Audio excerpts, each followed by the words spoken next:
করিস? বলে আমি জান্নাতের মহল সাজাচ্ছি, জান্নাতের ঘর আমি সাজাচ্ছি। কয় কি করবি? বলে এই ঘরটা আমি বিক্রি করব। বলে কয় টাকা? কয় 1 টাকা। এবার বাদশা হারুন রশিদ কয় পাগলা কিনা ছাগলে কিনা খায়, পাগলা কিনা কয় চলে গেছে। এবার বাদশা আপনার হারুন রশিদ চলে গেছে। হারুন রশিদের স্ত্রী বাদান আসতেছে জোবাইদা। এবার বাহলুলের কাছে যায়, বলে বাহলুল এটা তোমার কি? বলে আমি জান্নাতের রাজ সিংহাসন একটা ঘর সাজাইছি, এই ঘরটা তুমি কি করবে? বলে আমি বিক্রি করব। কয় টাকা? বলে 1 টাকা দিলে জান্নাতের ঘরটা আমি বিক্রি করে দিব। বলে আমি টাকা দিলাম, ঘরটা আমারে দিয়ে দাও। কয় টাকা দিলে? টাকা হাতে নিয়ে বললেন এই টাকা আমি মানুষের কাছে দান খয়রাত করে দিব, আর বিনিময় আল্লাহ তোমাকে জান্নাত দিয়ে দিবে। যাও আমি আল্লাহর কাছে দোয়া করব। সুবহানাল্লাহ। এবার বাচ্চা হারুন রশিদ আর হারুন রশিদের স্ত্রী দুইজন বাদান বাসায় চলে গেলেন। বাড়িতে বাদান ঘুমিয়ে পড়লেন। বাচ্চা হারুন রশিদ স্বপ্নে দেখতেছে বাদান কিয়ামত কায়েম হয়ে গেছে, আর হাসরের ময়দান দিয়ে ঘুরতেছে। সুন্দর সুন্দর বাদান ঘর সাজানো আছে, হীরা কাঞ্চন মুক্ত দিয়ে, এরপরে স্বর্ণ অলংকার দিয়ে ঘরটা বাদান সাজানো আছে। এরপরে গেট দারোয়ান আছে। এত সুন্দর ঘর, এত সুন্দর গেট, আরো সুন্দর সুন্দর হুরপরি রয়েছে। গেটের সামনে যা লেখা রয়েছে আপনার জুবাইদা খাতুনের ঘর, স্বামীর নাম হলো হারুন, বাদশা হারুন রশিদ। এবার বাদশা হারুন রশিদ বিবির নাম দেখছে, পাশে তার নাম দেখিয়া গেট দারোয়ানকে বলতেছে গেট খুলে দাও। বলে গেট খুলবো না। এই বাড়িটা কার? বলে এই বাড়ি হলো জুবাইদার। জুবাইদার স্বামীর নাম কি? বলে বাদশা হারুন রশিদ। বলে আমি জুবাইদার স্বামী, আমার বিবির নাম জুবাইদা, আমার নাম বাদশা হারুন রশিদ। আমার বিবির যদি জান্নাত হয়, এই মহলের মধ্যে আমার বিবি ঢুকছে, আমি এই মহলে যাব। এবার ঘেরদারওয়ান বললেন বাদশা হারুন রশিদে এই জান্নাত তোমার বিবি কিনছে, তুমি কেন না এই ঘরের মধ্যে তোমার বিবি প্রবেশ করবে? তুমি প্রবেশ করতে পারবে না। জোর কইরে বাদশা হারুন রশিদ যখন বাদান আপনার ওই জান্নাতের মধ্যে ঢুকতে চাইছে, ঘেরদারওয়ান ধাক্কা মারছে, আপনার পড়িয়ে গেছে, আপনার ঘুম ভেঙে গেছে। ঘুম থেকে জাগে দেখে খাটের নিচে চিতোয়া পড়ছে। সুবহানাল্লাহ, এটা জোরে কর। এবার বাদশা হারুন রশিদ জুবাইদাকে দেখে আপনার আকানে তাকা দেখে জুবাইদা বাদান ঘুম পাড়তেছে। তার চেহারা এত সুন্দর, মনে হয় নূরের আলো বাদান জিকমিক জিকমিক করতেছে। দেখে দেখে বলে বিবি রে, বিবিকে ডেকে ডাকিছে, জাগাইছে। বলে বিবি তুমি কইছিলে? বলে স্বামী তুমি কেন আমাকে জাগাইলে? আমি জান্নাতের মধ্যে ঢুকছি, আর জান্নাতের মধ্যে কত হেল হের আপনার হুর গেলে মান আমাকে আপনার পাহারা দিচ্ছে, সুন্দর সুন্দর খাবার আল্লাহ আমাকে দিছে, আর তুমি আমাকে ডাক দিয়ে জান্নাত থেকে তুমি আমাকে বের করে দিলে। বলে বিবি রে, কালকে তুমি জান্নাত কিনছো, এই জান্নাতটা আমি দেখছি। বাদশা হারুনের আর চোখে বাঁধান ঘুম হয় না। সকালবেলা ফজরের নামাজ পড়িয়া চিন্তা করতেছে আজকে বাহলুল পাগল কোথায় আছে, ওই পাগলের কাছ থেকে আজকে আমি জান্নাত কিনে নেব 1 টাকা দিয়ে। পরের দিন বিবিকে নেয় নাই, ফজর নামাজ পড়িয়া বাদান নদীর কিনারে যা দেখে বাহলুল পাগল বসে আছে। কিরে বাহলুল, আজকে কি তুমি মহল সাজাও নাই, গোয়ারা কাও নাই, জান্নাতের গোয়ারা কাও নাই, একটা জান্নাতের ঘর দে, আমি তোমাকে 1টা টাকা দিব। কয় 1টা ঘর ছিল, 1টা ঘর আমি বিক্রি করে দিছি, আর জান্নাতি ঘর নাই। চিল্লাইয়া কর মারহাবা, নারে তাকবীর।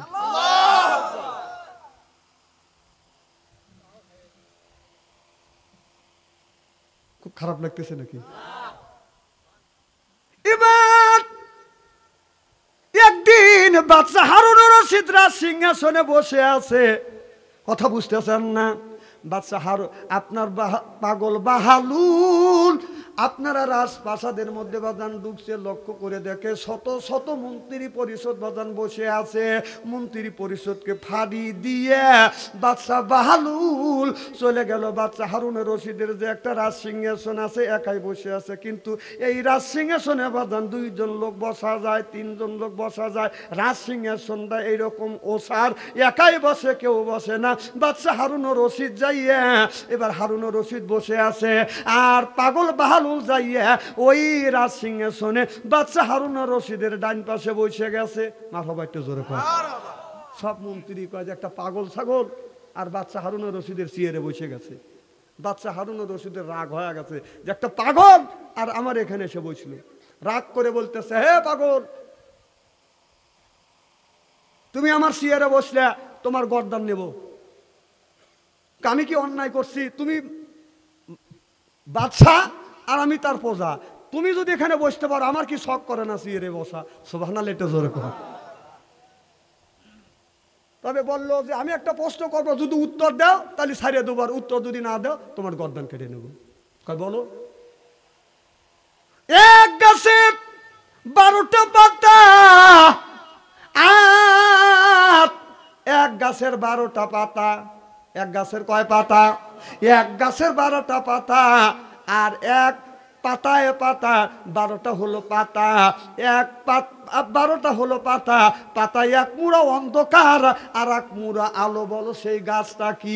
বাদশা হারুনুর রশিদ যখন বলল, এবার ওই পাগল বাহালুল মুস্কি মুস্কি হাসে আর বলে, বাদশা হারুনুর রশিদ, এইটাই তুমি বোঝো না, আর তুমি বাদশাই হয়ে গেছা।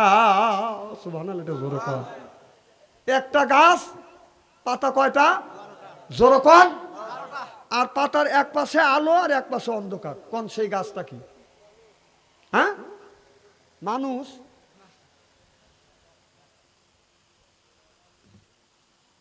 আন্দাজে কয়েন না, শিবারা। হ্যাঁ রে আল্লাহ, না পারলে কবেন হুজুর পারিনি, জীবনেও পারবেন না। না, এইগুলি পারতে হলে মৌলানা হওয়া লাগবে, পড়াশোনা করা লাগবে, আলেমের সহবতে যাওয়া লাগবে। সুবহানাল্লাহ, একটা জোরে কর। আমার ভাইয়ের আমার, বাদশা বাহালুল বললেন, পাগল বাহালুল বললেন, বাদশা হারুনুর রশিদ, আপনি যে মদ খাচ্ছেন, শরাব খাচ্ছেন, এই মদ পান করে ছেড়ে দিতে হবে। আমি এই গাছের নাম বলবো। বলে, আমি মদ খাওয়া আজকের থেকে ছাড়িয়ে দিব। আপনি এই গাছের নামটা বলেন। বলে, এই গাছটা হলো, গাছের নাম হলো বাজান, গাছটা হলো বাজান দিন। আর এই দিন হলো একটা গাছ, আর 12টা মাস হলো 12টা পাতা। সুবহানাল্লাহ, এটা জোরে কর। আর পাতার এই এক পাশে অন্ধকার আর এক পাশে আলো। এক পাশে অন্ধকার, সেটা হলো রাত, আর এক পাশে আলো, এইটাই হলো বাজান দিন। নারায়ে তাকবীর, আল্লাহু আকবার, নারায়ে তাকবীর, আল্লাহু আকবার, লা ইলাহা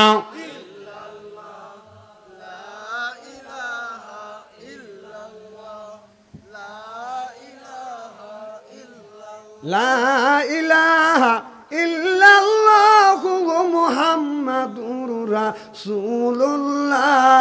লা ইলাহা লা ইলাহা, বহু দূরে মাদিনায় আমি কেমনে যাব জানি না। হায় হায়, বহু দূরে মদিনা আমি কেমনে যাব জানি না। দয়াল আল্লাহ দয়া করো, নসিব করো মদিনা। লা ইলাহা লা ইলাহা লা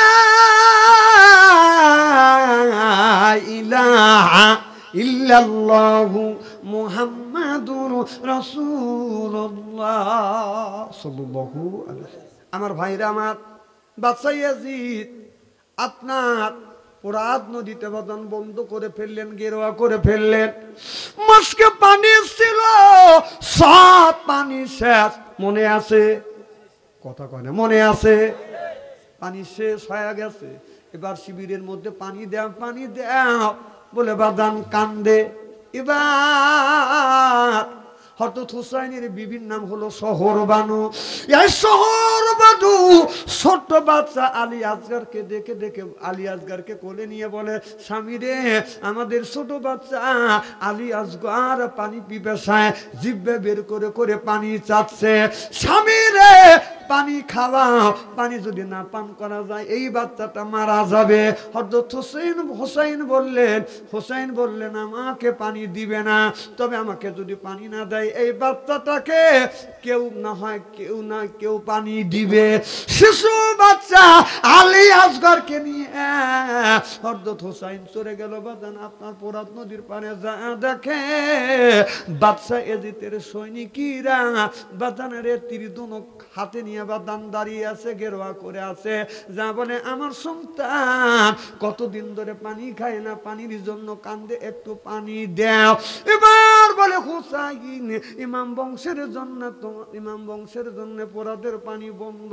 হযরত হুসাইন চোখের পানি ফেলে দিয়ে দিদি কান্দে আর বলে এই পোরাদের পানি দামেস্কের কুত্তায় খায়, গরু খায়, আমার শিশু বাচ্চা পানি অভাবে মারা যাচ্ছে, একটু পানি দাও। পানি যদি না দাও আমার এই সন্তানটা মারা যাবে।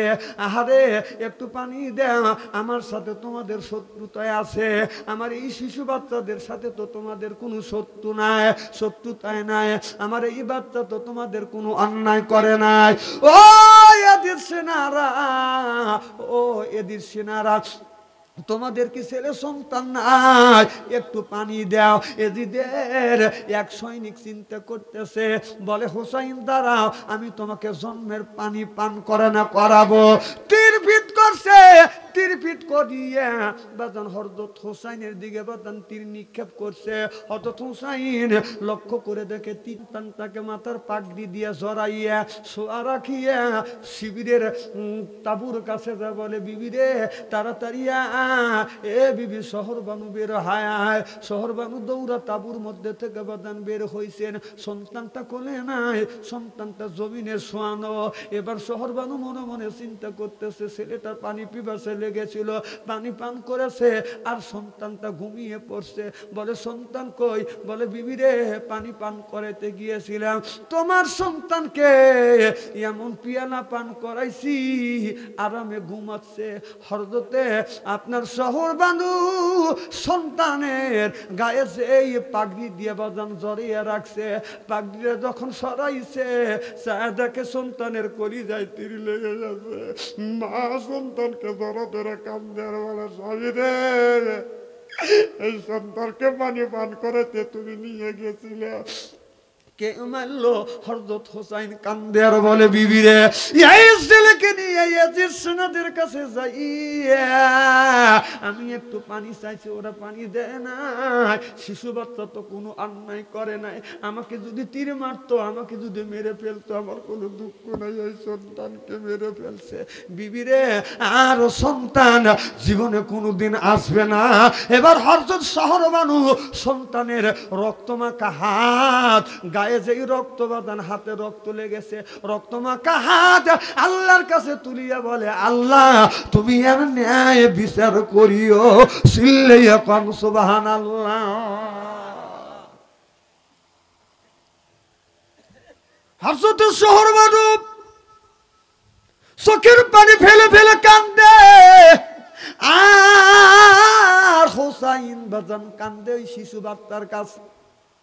এমন সময় হযরত হুসাইন চোখের পানি মুছিয়া দেখে দেখে বলতেছে, বিবি রে তাড়াতাড়ি দে, তরবারি দে, আমি যুদ্ধের ময়দানে যাব। এবার হযরতে কাসেম হযরতে হাসানের ছেলেকে বিয়ে দিবে। এবার ওয়াদা দেওয়ার পরে হযরত হাসান রাদিয়াল্লাহু তাআলা আনহু দুনিয়া থেকে বিদায় হয়ে যায়। এই সময় যুদ্ধের ময়দানে যাবে। হযরত হুসাইন জানে যুদ্ধের ময়দানে গেলে আর কাসেম আর বেঁচে থাকবে না, শিবিরে ফিরে আসবে না। দেখে বলে, বেটা কাসেম রে তুমি যুদ্ধের ময়দানে যাও, আমার কোনো দুঃখ নাই গো বাবা, তবে তোমার বাবার ওসিয়ত তুমি আজকে পুরো করে যাও। সিল্লে এখন মারহাবা। নারে তাকবীর।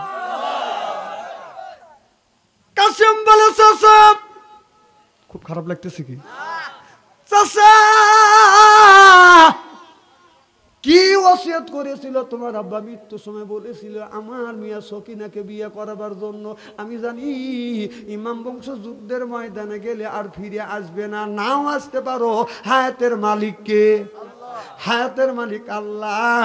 বাবারে যাস না, বিয়ে করো। বলে চাচা আমি বিয়ে করব।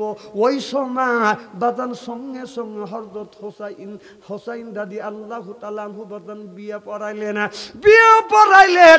এবার বাসর ঘর হবে। এবার ওই একটা তাঁবুর মধ্যে যাইয়া সকিনাকে ডেকে বলে, বিবি সকিনা, এখন আমি তোমাকে বিয়ে করেছি, তুমি আমার স্ত্রী আর আমি তোমার স্বামী। বিবি আমি যুদ্ধের ময়দানে যাব, শিবিরের মধ্যে পানির জন্য হাহাকার করতেছে, বিবি হাহাকার করতেছে। এখন যদি পানি না আনি সব মানুষ তো মারা যাবে।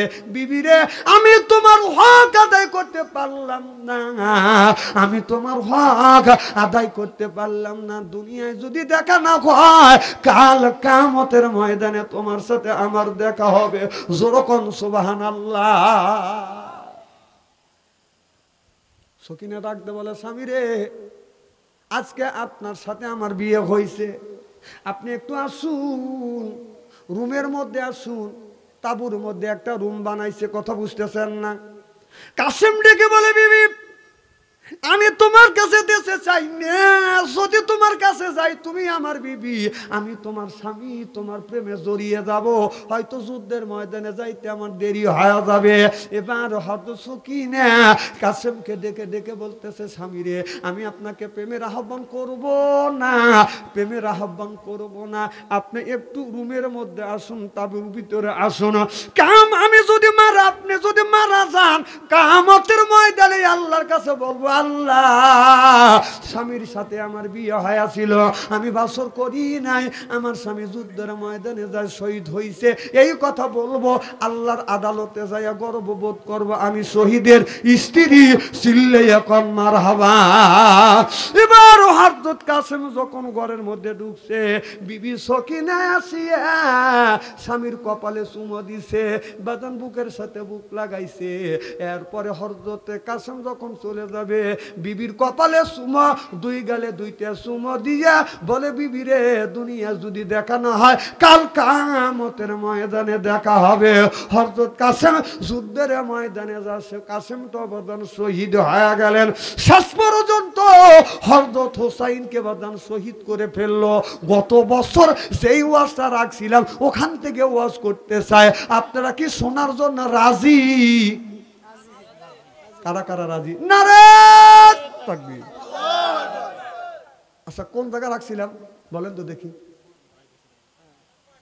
আর মনে নেই, দেখছেন ভাই? কোথায়? কার গলা কাটছে? কার গলা কাটছে? হোসেনের গলা কাটছে। তাহলে গলা কাটছে, আর আমি গলা কাটতে চাই না, কি কন?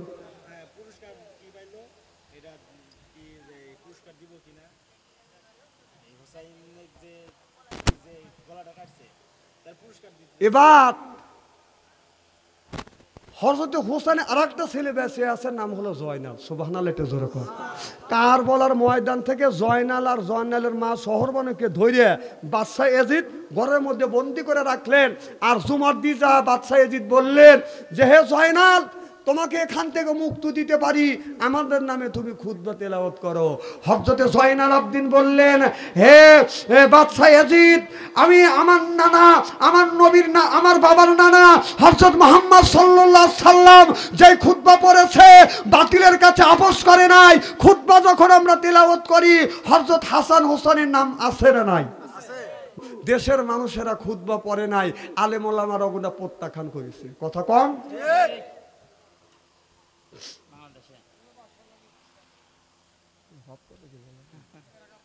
আমার কথা কি বুঝতেছেন নাকি? আমার ভাইয়ের, আমার জয়নালকে বলল, জয়নাল, তোমাকে ছাড়িয়ে দিতে পারি, তুমি আমাদের নামে খুতবা তেলাওয়াত করে। বলে, না, করব না। আমি জানি তোমরা তেজি বংশর জাত, মাথা নত করতে শেখো নাই, জীবন দিতে পারিবে, হাসতে হাসতে জীবন দিবে, কিন্তু আমাদের বশ্যতা স্বীকার করবে না। বশ্যতা স্বীকার করাইতে যা করা দরকার আমি তাই করব। নাউজুবিল্লাহ দরকার। বলো তেজ কমাও, ছোট বাচ্চা, তাই তোমার তেজ এত। মাত্র 12 বছর বয়স, জয়নাল আবদিন নাম। কি নাম? জয়নাল আবদিন। 12 বছর বয়সে একটা বাচ্চা মানুষ, কিশোর মানুষ, তার তেজটা কি? আর আমাদের জয়নাল গুনি, আমাদের তেজ খালি মোবাইল ফোন যদি না দাও, খালি ভাঙচুর না, ফাঁসির দড়ি নিয়ে বিশেষ হাতে নিয়ে গড়ে যে টাচ মোবাইল দিস বাঁচব, না দিস এই যে খাইলাম।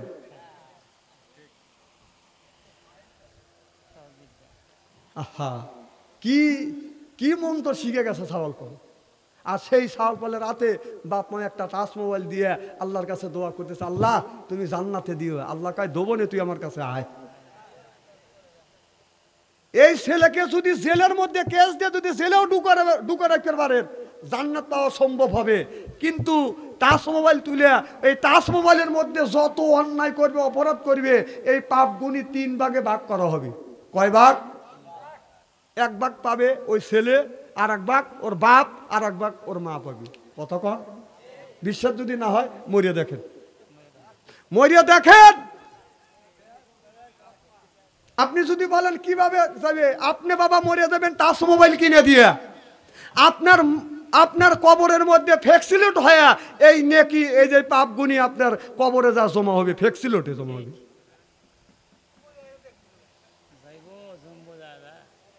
মরে গেলে দেখবেন কি করে, দেখা ছাড়িয়ে দিবে। কবরে যাওয়ার সাথে সাথে আপনাকে প্রশ্ন করে ভিতরে, কবরে যাওয়ার সাথে সাথে রুহুটা আবার আপনার ভিতরে দেওয়া হবে।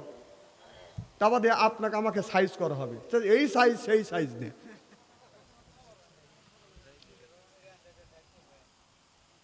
রেন্দা দিয়ে সাইজ করবে, যায়া দেখেন। আমার ভাইয়ের, আমার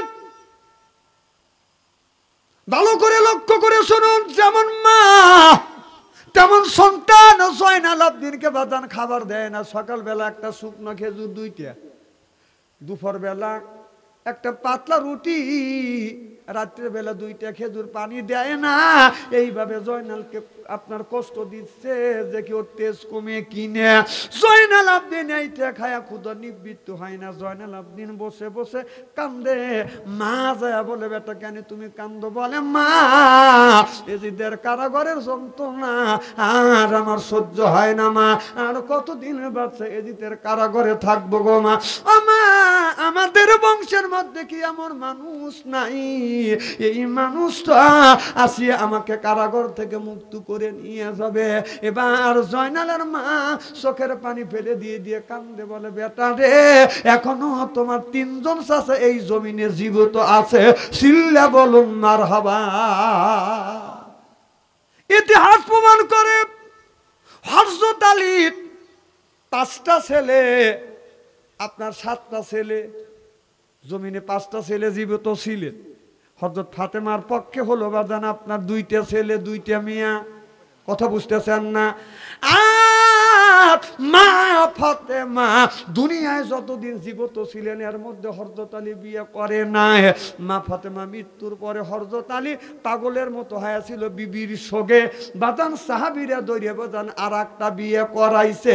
ওই বিবির গর্ভের থেকে বাজান আরো 3টে ছেলে, আপনার 5টা ছেলে জন্মগ্রহণ করেছে। ছোট্টবেলা 2টা সন্তান মারা যায়।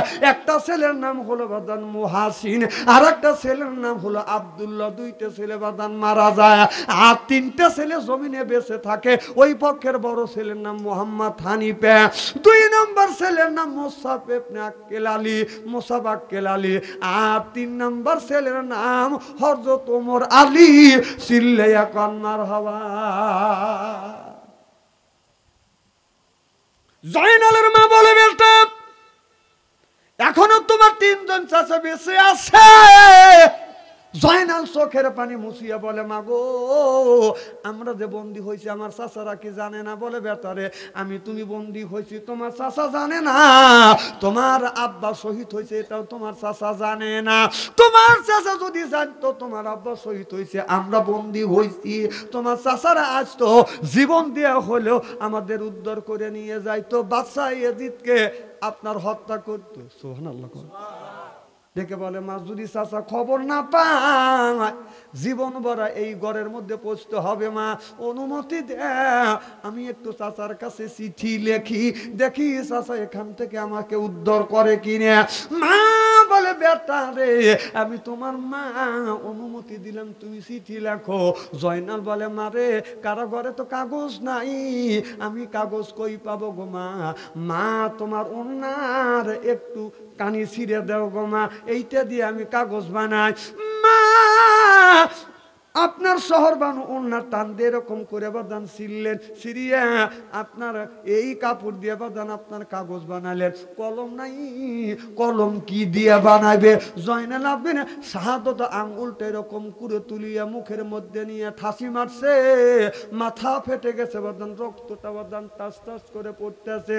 এই রক্ত দিয়া জয়নাল আবেদিন চিঠি লিখতেছে। প্রথমে লেখিল রে জয়নাল আল্লাহ নবীর নাম, তারপরে লেখিল জয়নাল দরুদ সালাম, তারপরে লেখিল রে জয়নাল কারবালার ওই কথা, কিভাবে সীমার কাইতেছে আব্বা জামানের মাথা।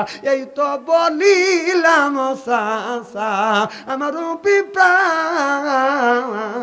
মুক্ত কইরা লইয়া যাইও যদি মনে লয়। চিঠি লাইকা জয়নাল আবেদিন চিঠি করে দিল খাম, অপর পৃষ্ঠ লেখা দিল হানিফ চাচার নাম, সিল্লে কন্মার হওয়া। এই চিঠিটা লেখিয়া জয়নাল মুঠের মধ্যে মুষ্টির মধ্যে নিয়া জেলের দরজা আছে আপনার, এই দরজার পাশে জানালার পাশে চিকন চিকন ভাগ, কথা বুঝতেছেন না? জেলে যারা গেছেন তারা জানেন আমি ওই জেলের মধ্যে গেছি। আমি যখন জেলে গেলাম আমার কোনো দুঃখ লাগে নাই, ব্যথা লাগে নাই। ব্যথা লেগেছে আমার ওই দিন আমার মা 112 বছর বয়স, বৃদ্ধ মানুষ, আপনার জেল গেটের দরজার কাছে এরকম ফাঁসা দিয়ে মা যখন তাকাইয়া দেখে বলে বেটা তোমার কেমন লাগে? আমি বললাম মা আমার খারাপ লাগে না, ভালো লাগে। মা বলে বেটা রে আমি জানি তোমার খারাপ লাগে আমার। আমি বললাম না রে আমার খারাপ লাগে এইটাই, তোমার যখন খারাপ লাগে তখন আমারও খারাপ লাগে।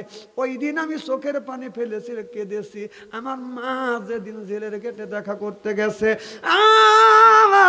আমার বাচ্চা যখন ছোট্ট ছিলেন বাজান 5 বছর বয়স, আমার ছোট বাচ্চা শিখ ধরে ধরে আমাকে বলছে আব্বা আপনি কেন শিখের মধ্যে, কেন শিখের মধ্যে আপনি কি আসবেন না, বের হবেন না, আমাকে কোলে নিবেন না, আমাকে কি চকলেট কিনে দিবেন না? ওই দিন মনে হয় পাহাড় ভেঙে আমার মাথার উপরে পড়ছে।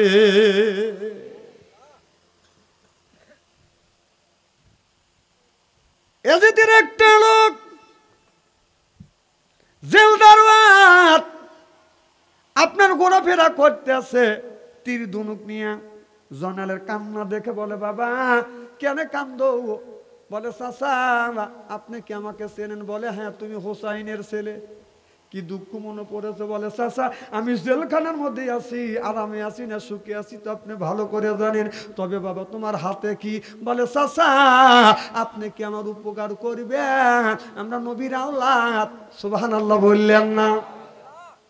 আপনি জানেন আমার বাবা জান্নাতের যুবকদের সর্দার হবে, সুবহানাল্লাহ কোন? আমরা নবীর আওলাদ।